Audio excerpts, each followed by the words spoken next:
Thanks, Carl. Thank y'all for coming out. I know that y'all are busy and there's probably a lot of things you'd rather do than hear a politician bloviate. So I'm going to try and respect your time and get straight to the point. I'm Rick Crawford. I'm proud to serve as your representative in the U.S. House of Representatives.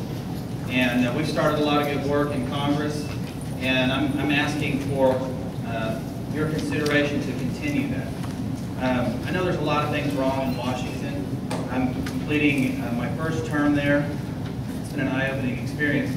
But what I want to share with you tonight is how important it is to do this work, not for us, but for future generations. And I want you to know where I stand. My wife Stacy and I have been married 14 years. We have 2 children, both of them in school, one in pre-K, one in first grade. And this is a tough job because I spend a lot of time away from them.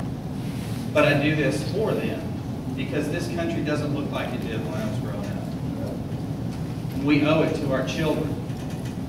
My dad was a career military officer, served 24 years in the Air Force, and he taught us some valuable lessons. He was raised on a cotton farm in Kennet, Missouri. And he went into the military to get a better life.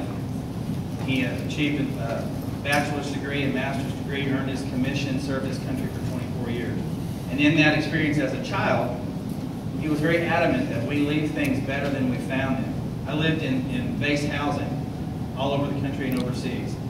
And when we would get orders to go to our next duty station, after all the furniture was packed away and the trucks had left, out came the buckets and the mops. You know what I'm talking about. And I said, Dad, what are we doing? I said, we're leaving this house. He said, yeah, but we're leaving this house, but we're going to leave it in better shape than we found it. And that's what we need to bring to Congress, is that understanding that we need to leave our country to our children in better shape than we found it. I'm pro-family, I'm pro-traditional marriage, and I'm pro-life. And I can tell you that unequivocally. Because I can stand here and tell you that, I can tell you that I don't want an unelected board of bureaucrats to tell you that your mother or your father can't have that surgery that they need because they're a senior citizen and the resources aren't there for them. We owe that promise to our senior citizens. We made that to them. My commitment is to preserve and protect that promise to our seniors. And I want to talk a little bit about agriculture. I'm on the Ag Committee and the Transportation and Infrastructure Committee. And what better place than a Farm Bureau meet the candidate to talk about agriculture?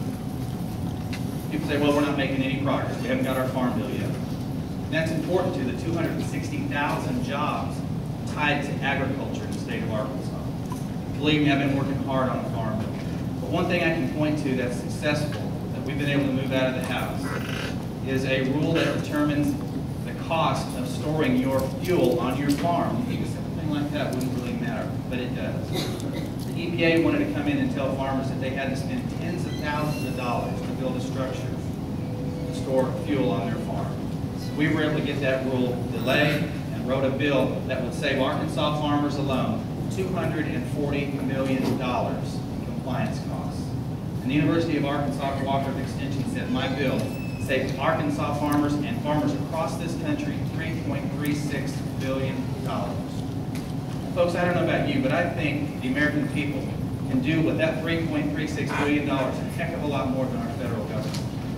And they can put that back into our economy. And they can stimulate the economy and help create jobs and help small businesses thrive and flourish. And that's the direction I think we need to go. And that's the work we've started, and that's why I'm asking you for your vote, so I can continue to represent you in the U.S. House of Representatives. Thank you so much. I appreciate it.